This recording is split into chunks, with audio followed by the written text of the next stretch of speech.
കെ-ന്യൂസിന്റെ വാരാന്ത്യ മാധ്യമ വിശകലന പരിപാടിയായ മാപ്ര മാർക്കറ്റിലേക്ക് സ്വാഗതം. കമ്മ്യൂണിസ്റ്റ് പാർട്ടികളെ തകർക്കാൻ അമേരിക്കൻ സർവകലാശാലയിൽ പ്രത്യേക പരിശീലനം നൽകുന്നുവെന്ന് CPM കേന്ദ്ര കമ്മിറ്റി അംഗം EP ജയരാജൻ. പോസ്റ്റ് മോഡേൺ എന്ന പേരിൽ ഇതിന് അമേരിക്കയിൽ വെച്ച് പ്രത്യേക പരിശീലനം നൽകുന്നുവെന്നും പരിശീലനം ലഭിച്ചവർ ഇന്ത്യയിലെത്തി പല മേഖലകളിലായി പ്രവർത്തിക്കുന്നുണ്ടെന്നുമാണ് ജയരാജൻ ചിറ്റപ്പൻ ആരോപിച്ചിരിക്കുന്നത്. അതൊക്കെ അയാൾ ഇപ്പോഴും എപ്പോഴും മാർക്സിസ്റ്റ് പാർട്ടിയിൽ തന്നെ നിലനിൽക്കുന്നുണ്ടെന്ന് അറിയിക്കാൻ വേണ്ടി ഇടക്കിടക്ക് പറയുന്നതാണത്. എന്റെ സംശയം മറ്റൊന്നാണ്. പിണറായി വിജയനും ടീമും ഇടയ്ക്കിടയ്ക്ക് അമേരിക്കയിൽ പോയി ആ പോസ്റ്റ് മോഡേണിസം പഠിച്ചു വന്ന് പാർട്ടിയെ തകർക്കുകയാണെന്നല്ലേ അദ്ദേഹം പേര് പറയാതെയും തൊട്ടു കാട്ടാതെയും തുപ്പിക്കാണിച്ചത്? പേരറിയാമായിട്ടും ചെന്തുക്കുടിയാന്ന് വിളിച്ചു എന്നൊരു ചൊല്ല് കേട്ടിട്ടില്ലേ? അതന്നെ. സാമൂഹ്യ സുരക്ഷാ പെൻഷൻ കൈപ്പറ്റിയ സർക്കാർ ഉദ്യോഗസ്ഥരുടെ പേര് വിവരങ്ങൾ സർക്കാർ പുറത്തുവിടണമെന്ന് ആവശ്യപ്പെട്ട് മുഖ്യമന്ത്രിക്കും ധനമന്ത്രിക്കും പ്രതിപക്ഷ നേതാവ് VD സതീശൻ കത്തു നൽകി. മൂപ്പര് പറഞ്ഞ കാര്യം സത്യമല്ലേ? കള്ളന്മാരുടെ പേര് പറഞ്ഞില്ലെങ്കിൽ സത്യസന്ധരായ ഉദ്യോഗസ്ഥർ കൂടി സംശയ നേരിലാകുമെന്നാണ് ആ കത്തിൽ പറയുന്നത്. സാമൂഹിക സുരക്ഷാ പെൻഷൻ ലിസ്റ്റിൽ അനർഹർ ഉൾപ്പെട്ടിട്ടുണ്ടെന്ന് കംട്രോളർ ആൻഡ് ഓഡിറ്റർ ജനറൽ കണ്ടെത്തി സമർപ്പിച്ച റിപ്പോർട്ടിലും ഉണ്ടായിരുന്നു. എന്നിട്ടും ഒരു നടപടിയും സ്വീകരിച്ചില്ലെന്നത് അത്ഭുതകരമാണെന്നും പ്രതിപക്ഷ നേതാവ് കത്തിൽ പറയുന്നുണ്ട്. ഇവന്മാർക്കൊക്കെ ആ പെൻഷൻ പണം കൂടി വാങ്ങി നക്കി തിന്നാൻ നാണം തോന്നുന്നില്ലേ? ശരിക്കും ആ തുക തിരിച്ചു പിടിച്ചാൽ പോരാ, അവരെ മാതൃകാപരമായി സർവീസിൽ നിന്ന് പിരിച്ചുവിട്ട് ജയിലിൽ അടക്കണം. ഇലനക്കിപ്പട്ടിയുടെ ചെറുനക്കിപ്പട്ടി എന്ന് കേട്ടിട്ടില്ലേ? അത് തന്നെയാണ് ഇതും. സാമൂഹ്യക്ഷേമ പെൻഷൻ എന്നാണ് അതിന്റെ പേര്. ആർക്കാണ് കൊടുക്കുന്നതെന്നും അത് ലഭിക്കാനുള്ള അർഹത ആർക്കാണെന്നും അറിയാത്തവരൊന്നുമല്ല അനർഹമായി അതുകൂടി വാങ്ങി നക്കുന്ന ഈ ചെറുനക്കിപ്പട്ടികളായ സർക്കാർ ഉദ്യോഗസ്ഥന്മാർ. പിന്നെ കേരള കോൺഗ്രസ് മുന്നണി വിടുന്നു എന്ന വാർത്ത വെറും മാധ്യമ സൃഷ്ടി മാത്രമാണെന്ന് കേരള കോൺഗ്രസ് ചെയർമാൻ ജോസ് കെ മാണി പറയുന്നു. മുന്നണി മാറ്റം സംബന്ധിച്ച് ആരുമായും ചർച്ച നടത്തിയിട്ടേയില്ലെന്നും ഇതുമായി ബന്ധപ്പെട്ട് പ്രചരിക്കുന്നത് അഭ്യൂഹങ്ങൾ മാത്രമാണെന്നും അദ്ദേഹം പറഞ്ഞു. കേരള കോൺഗ്രസ് UDF വിട്ടതല്ലെന്നും പുറത്താക്കിയതാണെന്നും നിലവിൽ ഇടതു മുന്നണിയുടെ അവിഭാജ്യ ഘടകമാണ് ഞങ്ങളെന്നും ജോസ് കെ മാണി വ്യക്തമാക്കി. ഒരവിഭാജ്യ ഘടകമേ. വളരും തോറും പിളരുകയും പിളരും തോറും വളരുകയും ചെയ്യുന്ന അധ്വാന വർഗത്തിന്റെ പാർട്ടിയല്ലേ KM മാണി പാർട്ടി? മന്ത്രി റോസി അഗസ്റ്റിൻ നമ്മുടെ ജോസൂട്ടന്റെ ഒപ്പം മുന്നണി വിടില്ലെന്നും വേണേൽ നമുക്കൊന്നുകൂടി പിളരാമെന്നും റോസി പറയുകയും ചർച്ചയിൽ പാലാ കിട്ടില്ലെന്നും പകരം ചോദിച്ച നമ്മുടെ നിലമ്പൂർ നിയോജക മണ്ഡലവും കിട്ടില്ലെന്നു കൂടി അറിഞ്ഞപ്പോൾ ജോസ്മോൻ അത് മാധ്യമങ്ങളുടെ പെടലിക്ക് വെച്ചതാണ്. അതായത് മെല്ലെ മെല്ലെ ജോസ്മോന്റെ ഈ M ഗ്രൂപ്പ് UDFിലേക്ക് പോയാൽ ഭാവിയിൽ കേരള കോൺഗ്രസ് R വിഭാഗം, അതായത് റോഷി വിഭാഗം എന്ന ഒരു ഗ്രൂപ്പ് കൂടി ഉണ്ടാകും. അത്രമാത്രം. CPMൽ പരക്കെ പൊട്ടിത്തെറിയാണെന്ന വാർത്തയാണിപ്പോൾ ചാനലുകളിലും പത്രങ്ങളിലും പടച്ചുവിടുന്നത്. തിരുവല്ലയിലെ CPM വിഭാഗീയതയിൽ കടുത്ത നടപടി എന്നാണ് പറയുന്നത്. തിരുവല്ല ടൗൺ നോർത്ത് ലോക്കൽ സെക്രട്ടറിയായ KK കൊച്ചുമോനെ മാറ്റി ഏരിയ കമ്മിറ്റി അംഗം ജനു മാത്യു എന്നയാൾക്ക് താൽക്കാലിക ചുമതല നൽകിയിട്ടുണ്ട്. മുൻ ഏരിയ സെക്രട്ടറി ഫ്രാൻസിസ് V ആന്റണിക്ക് താക്കീതും നൽകിയിട്ടുണ്ട്. അലങ്കോലമായ ലോക്കൽ സമ്മേളനം 9-ന് തന്നെ വീണ്ടും ചേർന്ന് പുതിയ കമ്മിറ്റിയെ തെരഞ്ഞെടുക്കുമത്രേ. തിരുവല്ലയിലെ സംഘടനാ കാര്യങ്ങൾ പരിശോധിച്ചുവെന്നും സമ്മേളനവുമായി മുന്നോട്ട് പോകുമെന്നും CPM സംസ്ഥാന സെക്രട്ടറി MB ഗോവിന്ദൻ വ്യക്തമാക്കി കഴിഞ്ഞു. പിന്നെയും ഉണ്ടല്ലോ പൊട്ടിത്തെറികൾ. പറയേ.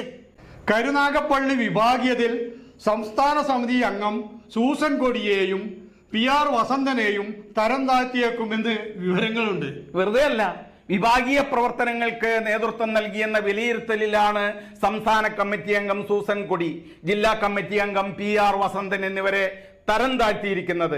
അനന്തപുരിയിലും പൊട്ടിത്തെറി ഉണ്ടല്ലോ. CPM ഏരിയ സമ്മേളനത്തിനിടെ തിരുവനന്തപുരത്തും പൊട്ടിത്തെറി. തിരുവനന്തപുരത്തുള്ള മംഗലപുരം ഏരിയ സമ്മേളനത്തിൽ നിന്ന് ഏരിയ സെക്രട്ടറി മധു മുല്ലശ്ശേരിയാണ് ഇറങ്ങിപ്പോയത്. പാർട്ടി ജില്ലാ സെക്രട്ടറി വി ജോയിയുടെ നിലപാടിൽ പ്രതിഷേധിച്ചാണ് ആ ഇറങ്ങിപ്പോക്ക്. CPM-നൊപ്പം ഇനി ഇല്ലെന്ന് മധു അസന്നിഗ്ധമായി പ്രഖ്യാപിച്ചു. മാത്രമല്ല മൂപ്പര് BJP പോയി ചേരുകയും ചെയ്തു. പിന്നെ ഒറ്റപ്പാലത്ത് എന്തോ ചെറിയൊരു പൊട്ടിത്തെറി ഉണ്ടല്ലോ. ഒറ്റപ്പാലം CPM ഏരിയ സമ്മേളനത്തിലും ജില്ലാ നേതൃത്വത്തിനെതിരെ വിമർശനമുയർന്നു എന്നത് നേരാണ്. ജില്ലാ കമ്മിറ്റിയുടെ മൂക്കിന് താഴെയുള്ള പാലക്കാട് മണ്ഡലത്തിൽ സംഘടന ദുർബലമായത് എങ്ങനെയെന്നായിരുന്നു പ്രതിനിധികളുടെ ചോദ്യം. ജില്ലാ സെക്രട്ടറിയുടെ സാന്നിധ്യത്തിലായിരുന്നു വിമർശനം. വിജയരാഘവനെ പാലക്കാട് ലോക്സഭാ സ്ഥാനാർത്ഥിയാക്കിയതിനെയും മുമ്പ് പ്രതിനിധികൾ വിമർശിച്ചു. യുവാക്കളെ കൊണ്ടുവരുന്നതിൽ പാർട്ടി പരാജയപ്പെട്ടു എന്നും ഗ്രൂപ്പ് ചർച്ചയിൽ ആക്ഷേപമുയർന്നിരുന്നു. ഇങ്ങനെ പൊട്ടിത്തെറികൾ തുടങ്ങി എങ്ങോട്ടാ സഖാവേ ഈ പാർട്ടിയുടെ പോക്കെന്നാവോ? ജില്ലാ സമ്മേളനം, സംസ്ഥാന സമ്മേളനം എന്നിവയൊക്കെ വരാനിരിക്കുന്നതേ ഉള്ളൂ. അത് ഓർക്കുമ്പോഴാ ഒരാദി. AICC ജനറൽ സെക്രട്ടറി KC വേണുഗോപാലുമായുള്ള കൂടിക്കാഴ്ച തികച്ചും വ്യക്തിപരമായ സൗഹൃദ സന്ദർശനം മാത്രമാണെന്നായിരുന്നു മുതിർന്ന CPM നേതാവ് G സുധാകരൻ പറഞ്ഞത്. ആരോഗ്യപരമായ പല പ്രശ്നങ്ങളും നേരിടുന്നയാളാണ് താനെന്നും അതിനാൽ പലരും വന്ന് കാണാറുണ്ടെന്നും KC വേണുഗോപാലും അങ്ങനെയാണ് തൻ്റെ വീട്ടിൽ വന്നതെന്നും അദ്ദേഹം പറഞ്ഞു. G സുധാകരനുമായുള്ള കൂടിക്കാഴ്ച സൗഹൃദ സന്ദർശനം മാത്രമാണെന്ന് KC വേണുഗോപാലും വ്യക്തമാക്കിയിട്ടുണ്ടല്ലോ. അതിനിടെ CPM നേതാവ് G സുധാകരന്റെ പാതി മനസ്സ് BJPക്കൊപ്പമാണെന്ന് BJP നേതാവ് അഡ്വക്കേറ്റ് B ഗോപാലകൃഷ്ണൻ പറഞ്ഞത്. G സുധാകരനെ അദ്ദേഹത്തിന്റെ വീട്ടിൽ കാണാൻ പോയ ആളാണ് താനെന്നും തന്നെ G സുധാകരൻ വീടിന്റെ മുന്നിലെ ഗേറ്റിൽ വന്നാണ് സ്വീകരിച്ച് അകത്തേക്ക് കൊണ്ടുപോയതെന്നും ആ സ്വീകരണം BJPയോടുള്ള പൊരുത്തപ്പെടലായിരുന്നു എന്നും മനസ്സുകൊണ്ട് BJPയുടെ അംഗത്വം സ്വീകരിച്ച ആളാണ് G സുധാകരൻ എന്നും അദ്ദേഹം പറഞ്ഞു. അത് കഴിഞ്ഞ് ഗോപാലകൃഷ്ണൻ പറഞ്ഞതാണ് ഏറെ കഷ്ടമായത്. BJP അമാന്തം കാണിച്ചില്ലായിരുന്നെങ്കിൽ EP ജയരാജൻ ഇന്ന് ഇന്ത്യയിലെ ഏതെങ്കിലും ഒരു സംസ്ഥാനത്തെ ഗവർണർ ആയേനെ എന്നല്ലേ? അത് മാത്രമല്ല, ഒരുപക്ഷെ എങ്കിൽ ഇപ്പോൾ EP ജയരാജൻ പരിപ്പുവടയും കട്ടൻ ചായയുമായി കമ്മ്യൂണിസ്റ്റ് പാർട്ടിയിൽ ഉണ്ടാവുമായിരുന്നില്ലെന്ന് കൂടി ഗോപാലകൃഷ്ണൻ പറഞ്ഞു. എന്താ അല്ലേ? ഈ കള്ളവാർത്തകൾ കൊടുത്താൽ ആ പത്രത്തിന്റെ ഓഫീസിലേക്ക് നേരെ വന്ന് ചോദിക്കുമെന്നും അതിനുള്ള അവകാശം ഞങ്ങൾക്കുണ്ടെന്നും BJP സംസ്ഥാന അധ്യക്ഷൻ സുരേന്ദ്രജി. നിങ്ങൾക്കൊന്നും ഒരു നാണവുമില്ലേ എന്നും ആരെങ്കിലും എഴുതി അയക്കുന്ന സാധനം ചാനലുകളിലും പത്രത്താളുകളിലും അടിച്ചു വിടുകയാണോ നിങ്ങളുടെ തൊഴിലെന്നുമാണ് അദ്ദേഹം ചോദിച്ചത്. മാത്രമല്ല, മാധ്യമപ്രവർത്തകർക്ക് എത്തിക്സിന്റെ ഒരു അംശം പോലും ഇല്ലെന്നും നിങ്ങളെ കാണുന്നത് തന്നെ കേരള സമൂഹത്തിന് അലർജിയാണെന്നും മാധ്യമങ്ങളോട് ജീത്ത് തുറന്നടിച്ചു. മൂപ്പര് കള്ളപ്പണം കൊണ്ടുപോയി എന്നുൾപ്പെടെ പലതും പാർട്ടിയിലെ പലരും പറയുന്നത് ചാനലുകളിലും പത്രങ്ങളിലും വരുന്നത് മൂപ്പർക്ക് ദഹിക്കുന്നില്ല, അത്ര തന്നെ. പാലക്കാടൻ ഇലക്ഷൻ കഴിഞ്ഞാൽ പിന്നെ പ്രതിപക്ഷ നേതാവ് VD സതീശൻ ആ സ്ഥാനത്ത് നിന്ന് തെറിക്കുമെന്ന് മൂപ്പര് പറയുന്നത് മലയാളികൾ ചാനലിലെല്ലാം നേരിട്ട് കണ്ടതാ. അതെന്തായി എന്നാവോ ഇപ്പം സുരേന്ദ്രൻജി? ഈ സർക്കാരിന്റെ സാമ്പത്തിക പ്രതിസന്ധിയുടെ പേരിൽ കലാമണ്ഡലത്തിലെ 121 താൽക്കാലിക ജീവനക്കാരെ പിരിച്ചുവിട്ട നടപടി റദ്ദാക്കാൻ തീരുമാനിച്ചു. സർക്കാർ ഇടപെടലിലാണ് കൂട്ടപ്പിരിച്ചുവിടൽ റദ്ദാക്കാൻ തീരുമാനമായത്. സാംസ്കാരിക മന്ത്രി കലാമണ്ഡലം വൈസ് ചാൻസലർ ഡോക്ടർ അനന്തകൃഷ്ണനെ വിളിച്ച് 121 താൽക്കാലിക ജീവനക്കാരെ പിരിച്ചുവിട്ട ഉത്തരവ് പിൻവലിക്കണമെന്ന് ആവശ്യപ്പെടുകയായിരുന്നു. ഉത്തരവ് ഇന്ന് പിൻവലിക്കുകയും ചെയ്തു. അല്ലേലും എന്തിനാ ആ പാവം കലാകാരന്മാരെ പിരിച്ചുവിടുന്നത്? ഇക്കാര്യത്തിൽ ഞാൻ സർക്കാരിനൊപ്പമാണ്. സർക്കാരിന് സാമ്പത്തിക പ്രതിസന്ധി ഉണ്ടെങ്കിൽ എന്നാ പിന്നെ കുറെ PA-മാരെയും മുഖ്യമന്ത്രിയുടെ ഉപദേശകന്മാരെയും മുഴുവനും, പിന്നെ 10 പൈസയുടെ ഗുണമില്ലാത്ത ചില മന്ത്രിമാരുണ്ട്, അവരെയും അങ്ങ് പിരിച്ചുവിട്ടുകൂടെ? ഗുരുതരമായ വൈകല്യങ്ങളോടെ ആലപ്പുഴയിൽ കുഞ്ഞ് ജനിച്ച സംഭവം ശ്രദ്ധയിൽപ്പെട്ട ഉടനെ തന്നെ ഉന്നതതലത്തിലുള്ള അന്വേഷണത്തിന് നിർദ്ദേശം നൽകിയിരുന്നുവെന്ന് ആരോഗ്യമന്ത്രി വീണ ജോർജ്. അഡീഷണൽ ഡയറക്ടർ ഹെൽത്ത് സർവീസിന്റെ നേതൃത്വത്തിൽ ആരോഗ്യവകുപ്പിലെ വിദഗ്ധ സംഘം അന്വേഷണം ആരംഭിച്ചിട്ടുമുണ്ട്. അന്വേഷണം പൂർത്തീകരിച്ചാൽ ഉടനെ തന്നെ റിപ്പോർട്ട് നൽകുമെന്നും അതിന്റെ അടിസ്ഥാനത്തിൽ തുടർ നടപടികൾ ഉണ്ടാവുമെന്നും മന്ത്രി ഉറപ്പു നൽകി. എനിക്കിതിലൊന്നേ ചോദിക്കാനുള്ളൂ.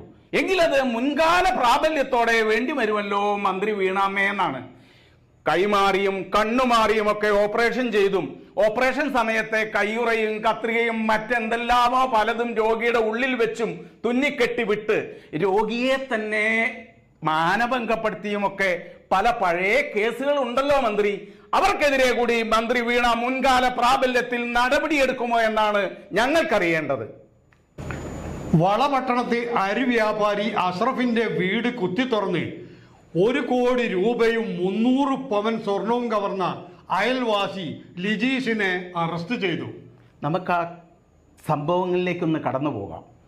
വിവിധയിടങ്ങളിലേക്ക് അന്വേഷണങ്ങൾ വ്യാപിച്ചപ്പോഴും സമാന സ്വഭാവമുള്ള കേസുകളും നേരത്തെയുള്ള കേസുകളിലെ പ്രതികളെക്കുറിച്ചും ആധുനിക സാങ്കേതിക വിദ്യയുടെ സഹായത്തോടെ പരിശോധിക്കുമ്പോഴും പരിസരം വിട്ടുപോകാത്ത പ്രതിയുടെ പിന്നാലെയായിരുന്നത്രേ അന്വേഷണ സംഘം. വീടിനെക്കുറിച്ച് വ്യക്തമായ ധാരണയുള്ള ആളാണ് പ്രതിയെന്ന് ആദ്യ ദിവസം തന്നെ വ്യക്തമായിരുന്നു. അഷ്റഫിന്റെ വീടുമായി ഇടപെടുന്ന സുഹൃത്തുക്കൾ, ബന്ധുക്കൾ, അയൽവാസികൾ, സമീപത്തുള്ള അഷ്റഫ് ട്രേഡേഴ്സിലെ തൊഴിലാളികൾ എന്നിവരെയും എല്ലാം ചോദ്യം ചെയ്തു. മോഷണത്തിന് ശേഷം അടുത്ത ദിവസവും പ്രതി വീണ്ടും വന്നതായി CCTV ദൃശ്യങ്ങളിൽ നിന്ന് വ്യക്തമായതോടെ പരിസരവാസിയാണെന്ന് പോലീസ് ഉറപ്പിച്ചു. തുടർന്ന് കവർച്ചയ്ക്ക് ശേഷം രക്ഷപ്പെടാൻ സാധ്യതയുള്ള ഭാഗങ്ങളെക്കുറിച്ച് വ്യക്തതയുണ്ടാക്കി. ഇവിടങ്ങളിലെ വീടുകളിലെയും സ്ഥാപനങ്ങളിലെയും CCTV ദൃശ്യങ്ങൾ മുഴുവൻ ശേഖരിച്ചു. മോഷ്ടാവിന്റെ ദൃശ്യങ്ങളോട് സാദൃശ്യമുള്ള ഒന്നും ലഭിക്കാതായതോടെ പ്രതി പ്രദേശത്ത് നിന്ന് കടന്ന് പുറത്തേക്ക് പോയിട്ടില്ലെന്ന് അവർ ഉറപ്പാക്കി. വീടിന്റെ പരിസരത്തെ CCTV ദൃശ്യങ്ങളിൽ ലിജീഷ് അഷ്റഫിന്റെ വീട് നിരന്തരം നിരീക്ഷിച്ചിരുന്നതായി അന്വേഷണ സംഘം കണ്ടെത്തി.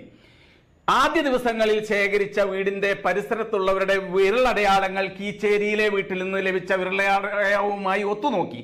ലിജീഷിന്റെ വിരലടയാളം അതുമായി യോജിച്ചതോടെ അന്വേഷണ സംഘം അറസ്റ്റിലേക്ക് നീങ്ങുകയായിരുന്നു. പ്രതി തന്നെയാണ് തന്റെ സ്വന്തം കട്ടിലിന്റെ അടിയിൽ ലോക്കർ ഉണ്ടാക്കി കവർച്ച മുതൽ ഒളിപ്പിച്ചതുമെല്ലാം വ്യക്തമാക്കിയത്. അഷ്റഫിന്റെ വീട്ടിലേതുൾപ്പെടെ പരിസര പ്രദേശങ്ങളിലെ മുഴുവൻ CCTV ദൃശ്യങ്ങളും പോലീസ് ശേഖരിച്ചിരുന്നു. അഷ്റഫിന്റെ വീട്ടിലെ ഒരു CCTVയിൽ മാത്രമാണ് ലിജീഷിന്റെ ദൃശ്യങ്ങൾ ഉണ്ടായിരുന്നത്. ചിലത് പ്രവർത്തിക്കാതെയും മറ്റു ചിലത് ദൃശ്യങ്ങൾ പതിയാത്ത വിധം തിരിച്ചു വയ്ക്കുകയും ചെയ്തിരുന്നു.